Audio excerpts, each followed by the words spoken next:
à tous, j'espère que vous allez bien. On est reparti pour un nouveau débrief sur nos enquêtes paranormales. À la base, on était parti pour refaire un tour dans ce fameux lieu que vous connaissez tous, Terreur Nocturne.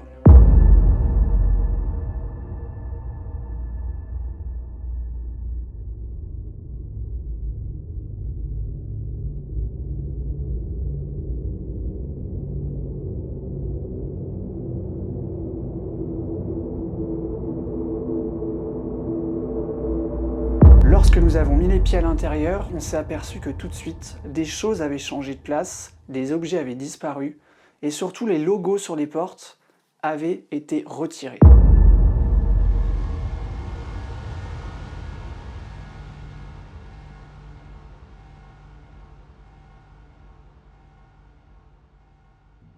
Donc Sylvie commence à se mettre dans un état un petit peu méfiant.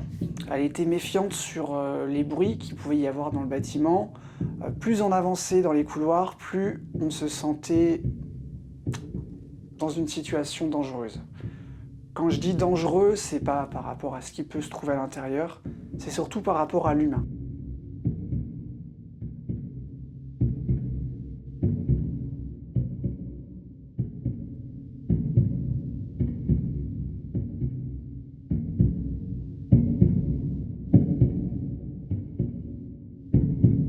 Il faut savoir que dans ce bâtiment, on y accède seulement avec les clés. Donc oui, je le dis honnêtement, on a les clés du bâtiment. Lorsqu'on s'introduit dans ce genre de bâtiment, on sait pertinemment que personne ne peut s'y trouver. C'est impossible en fait que des urbexeurs ou des gens qui sont là pour squatter tout simplement puissent être à l'intérieur, car le lieu, il est clos. Mais vraiment, quand je dis qu'il est clos, il n'y a pas une seule vitre de cassée, ça je vous l'avais dit. Mais le lieu n'a pas changé au niveau de sa vétusté extérieure, au niveau des huisseries extérieures, rien n'a bougé. Donc ça c'est une première chose que vous devez retenir. En arrivant au premier étage, Sylvie lève la tête et là, surprise.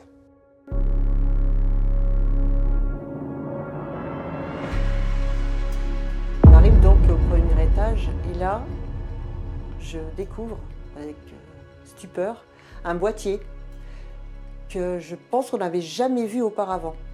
Après, on s'est un peu posé des questions, comme ça faisait 8 mois qu'on n'était pas venu dans ce lieu, on s'est dit peut-être qu'on a oublié. Mais du coup, à partir de ce moment-là, l'angoisse que j'ai eue au départ en rentrant continuait à augmenter. Donc avec Julien, on était assez sur le qui-vive. On faisait très attention. Moi, du coup, je n'osais pas parler trop fort. Ça m'angoissait beaucoup. Je me suis dit, en fait, ils ont installé des caméras ou des détecteurs de présence. Donc là, on est resté dans ce conditionnement de doute et de peur et d'une angoisse de rencontrer quelqu'un, en fait, ou d'être surpris dans le bâtiment.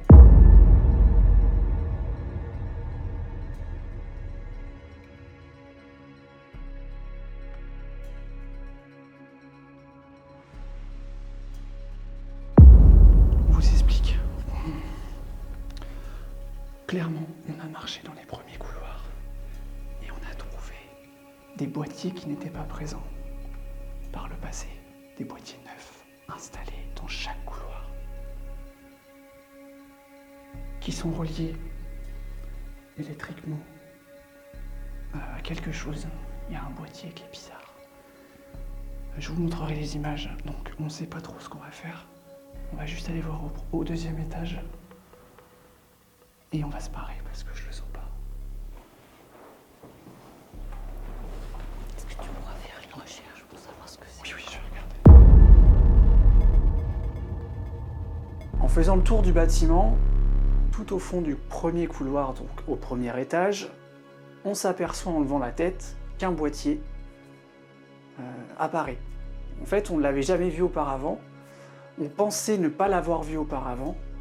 Mais il faut savoir une chose, c'est que ce boîtier-là, il a toujours été présent. Par rapport à la vétusté du lieu, c'est des choses qu'on n'avait pas remarquées auparavant.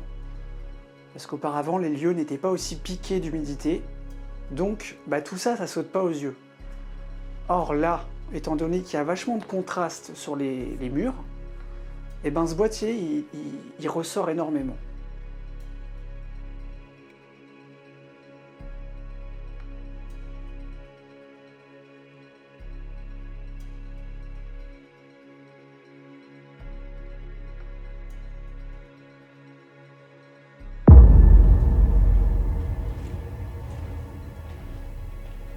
En soi, le lieu, il n'a pas trop bougé.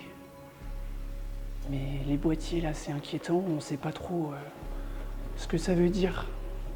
Je me demande si c'est pas des trucs pour mesurer l'humidité. Je sais pas. Mais en tout cas, tu vois le tas de poussière qu'il y a par terre, là. C'est l'installation de ce boîtier. Oui, je sais pas ce que c'est ça. Donc c'est bien. Regardez, ici, ce qu'il y a par terre, là, c'est dû à l'installation de ce boîtier qui n'était pas là C'est marqué avant. quoi dessus là, tu vois?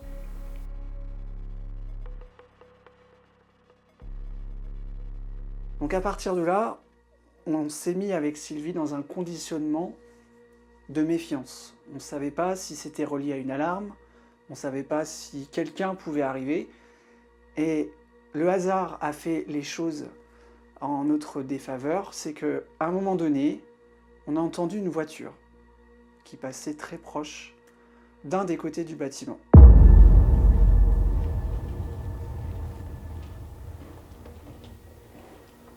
Tu vois, les boîtiers sont exactement au même endroit.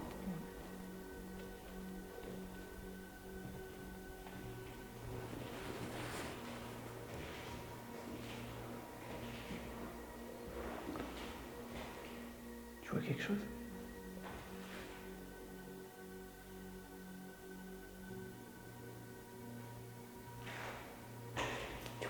À partir de là, le stress nous a envahis et il nous a pu quitter de ce moment-là jusqu'à la sortie du bâtiment. On décide de monter au 2e étage, forcément, et d'aller au grenier. Un grenier que vous connaissez tous, car souvenez-vous, avec Albert de X Moments Paranormal, on a vraiment vécu des choses incroyables dans ce grenier. Tu ressens quoi? Je me sens pas bien, j'ai comme une panique. Dans le grenier seulement ? Ouais, là, j'ai l'impression d'être paniqué. Depuis tout à l'heure, je pensais à venir ici, comme je t'ai demandé tout à l'heure. Ouais. J'ai comme si il y avait quelque chose qui allait pas. En arrivant dans ce fameux grenier, sur le conduit d'aération, on s'aperçoit qu'un module a été installé. Donc on essaye d'analyser un peu ça, de regarder jusqu'à où peuvent aller les câbles qui sont reliés à cette installation. Et on s'aperçoit d'une chose, c'est qu'en fin de compte, ça a toujours été là. Donc vous voyez, on était pertinemment en train de chercher des indices qui pouvaient éventuellement nous faire comprendre que quelque chose était installé dans ce bâtiment à l'abandon depuis X temps. Au final, on finit par avoir des doutes et on ne sait plus trop ce qui est le vrai, ce qui est le faux, et on s'installe toujours encore dans cet état de stress et cet état de conditionnement là qui nous perturbe. Clairement, franchement, on pensait faire une exploration sereine et enfin, dans ce lieu, on n'est jamais serein. On a toujours l'impression que quelque chose va nous arriver. Alors, est-ce que ça vient du fait qu'on a passé 8 nuits à l'intérieur, pas des moindres, des nuits terrifiantes, des nuits qu'on n'a jamais vécues auparavant dans d'autres lieux. Donc, je pense qu'il y a un conditionnement général à travers cette histoire.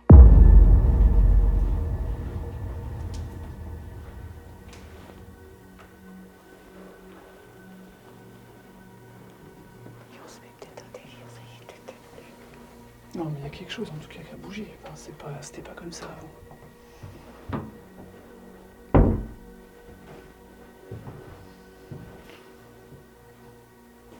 Parce que si ça rentre, ça va rentrer par là. S'il rentre, ils vont rentrer par là.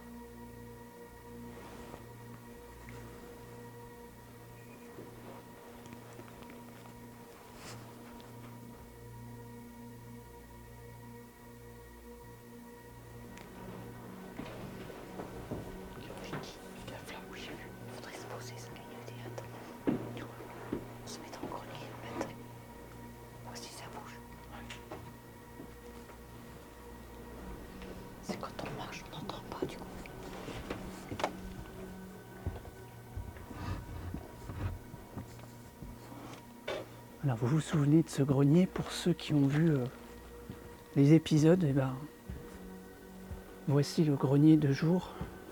Alors c'est pas du tout la même ambiance, hein.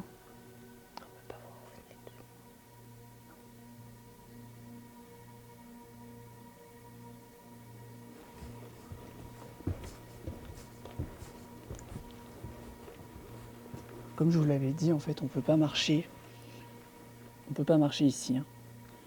Là, on passe à travers direct. Ça y était, ça. Oui, Le gros boîtier blanc. je suis pas sûr.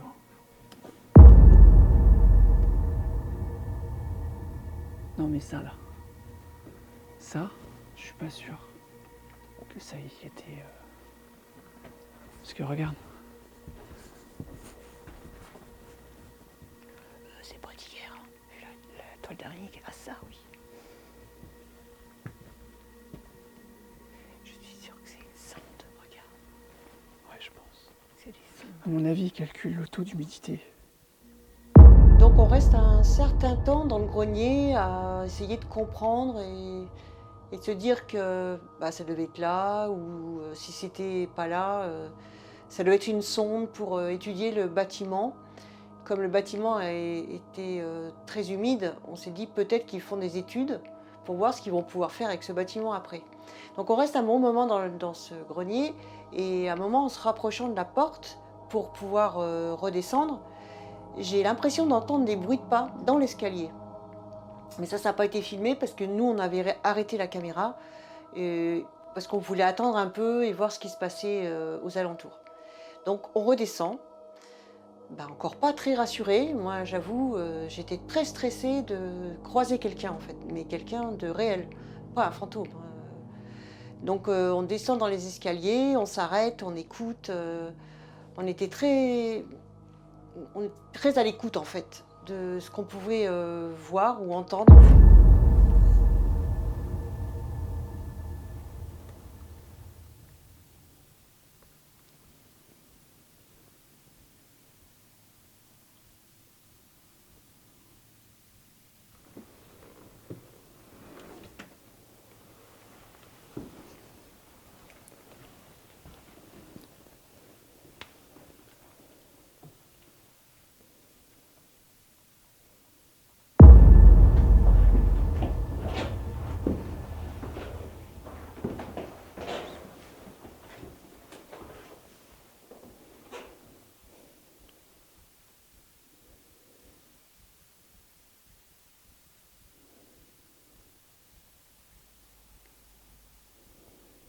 Par arriver au premier étage, et Julien décide que c'était dans ce couloir qu'on allait commencer à faire notre présentation de cet urbex, qui était un urbex à la base. Et c'est à ce moment-là qu'on entend ce bruit d'animal, on ne sait pas trop ce que c'était, qui moi je ne l'entends pas tout de suite, hein. C'est qu'à la fin que j'entends quelque chose, et surtout ce que j'ai entendu, c'est des bruits de pas qui venait de derrière Julien dans l'escalier. Et c'est pour ça que je fais un demi-tour, mais hyper rapide, ce qui n'est pas dans mes habitudes. Mais moi, j'ai vraiment cru, à part le bruit qu'on a entendu qui était assez bizarre, mais j'ai vraiment cru que quelqu'un arrivait et qui allait nous tomber dessus. Donc c'est pour ça que je suis partie, mais sans demander mon reste, pour me mettre dans cette chambre, et Julien m'a rejoint. On a été déroutés à notre arrivée, parce qu'au bout de quelques dizaines de minutes, on a découvert des boîtiers qui n'existaient pas avant. Et en étudiant, on s'est rendu compte, on pense que ça doit être des boîtiers pour... C'est quoi ça?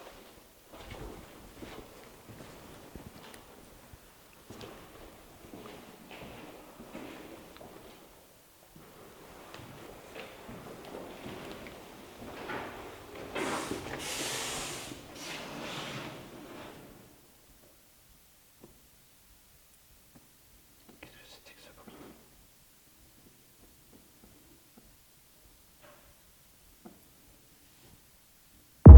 On a été déroutés à notre arrivée, parce qu'au bout de quelques dizaines de minutes, on a découvert des boîtiers qui n'existaient pas avant.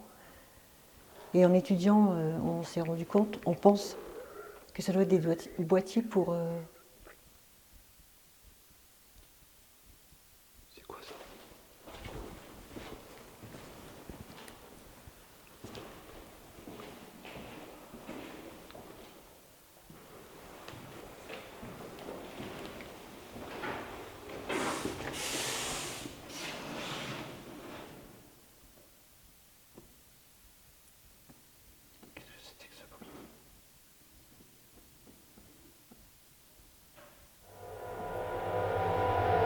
Nous voilà arrivés dans la chambre, cachée derrière la porte.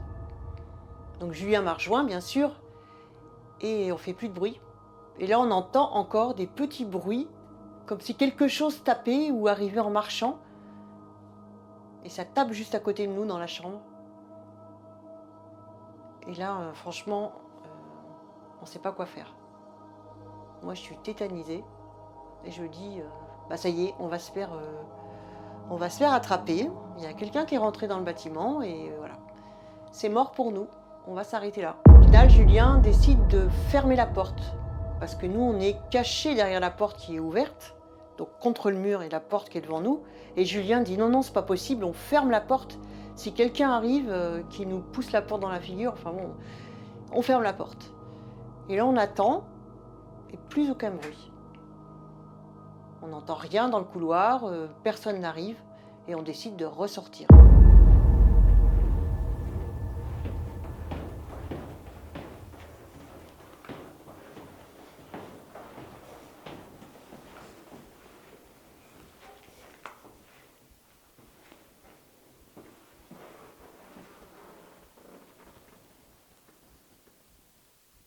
Donc on décide de retourner au rez-de-chaussée pour voir si quelqu'un s'était introduit dans le bâtiment par l'aide d'une paire de clés. Voilà, vous avez compris. Et au final, on tombe sur personne. Les bruits s'arrêtent, rien ne se passe. Donc on reste quand même sur le qui-vive. On vérifie chaque pièce, chaque couloir, chaque chambre. On vérifie l'infirmerie, on vérifie l'ancien salon de coiffeur. Rien, personne, pas un bruit.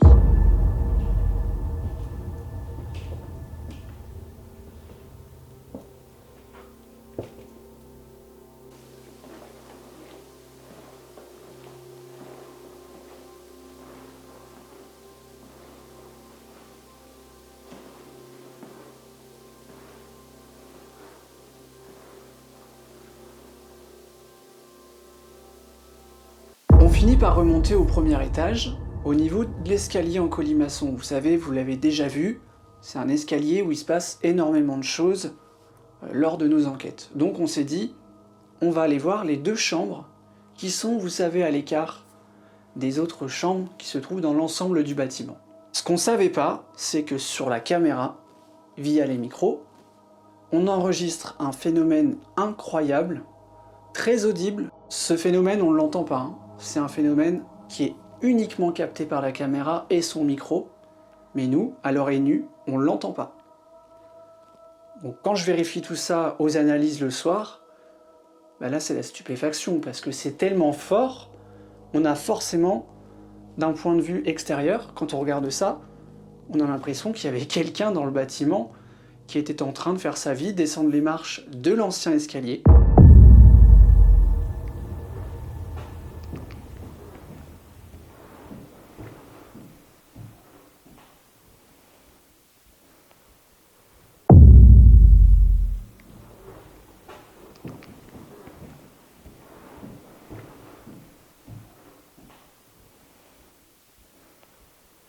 Donc les choses se font naturellement, on déambule dans ces deux pièces qui ont quand même assez pris cher.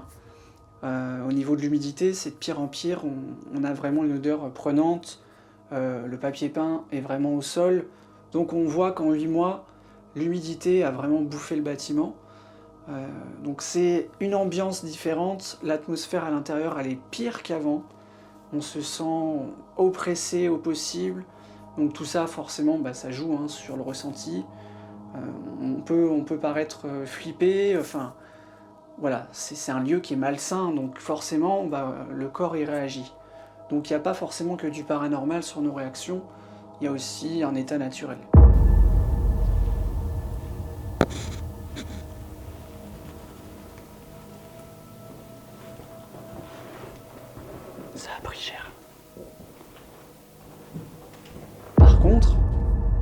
Une dernière chose qu'on ne savait pas, c'est qu'à un moment donné, lorsqu'on déambule dans le bâtiment, encore une fois à l'analyse, je découvre un PVE assez subtil, mais ce PVE, il est là, il est bien là.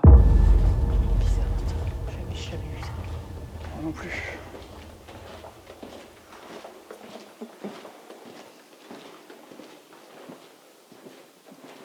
C'est quoi, Pascal? Il n'y a pas de jus là-dedans. Et c'est quoi ça? Bizarre, j'ai jamais vu ça. Moi non plus.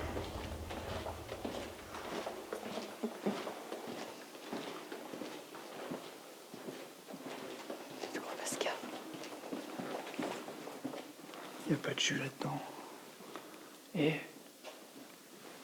c'est quoi ça? Vous venez de l'entendre, effectivement, il y a bien une voix qui se superpose sur la bande audio de notre caméra. Alors cette voix, elle est étonnante, car moi ça me rappelle quelques phénomènes qu'on avait vécus dans ce bâtiment. Souvenez-vous il y avait des choses comme ça dans les escaliers en béton. En fait, on a l'impression qu'il y a toujours quelqu'un qui se trouve là où nous sommes, qui nous suit, qui se fait entendre. Alors, le petit rire que vous venez d'entendre, pour moi, c'est pas méchant. C'est, je pense, quelqu'un qui, peut-être de son vivant, aimait la vie, aimait rigoler. Et peut-être que quand nous étions là ce soir-là, en fin d'après-midi, peut-être qu'elle était contente finalement de nous voir ici. Et par le biais du hasard, elle s'est fait entendre via notre matériel. Donc, cette expérience-là, on en gardera un souvenir plutôt positif finalement. Mais le plus flippant, c'était vraiment le passage où on était en train de faire l'introduction de la vidéo.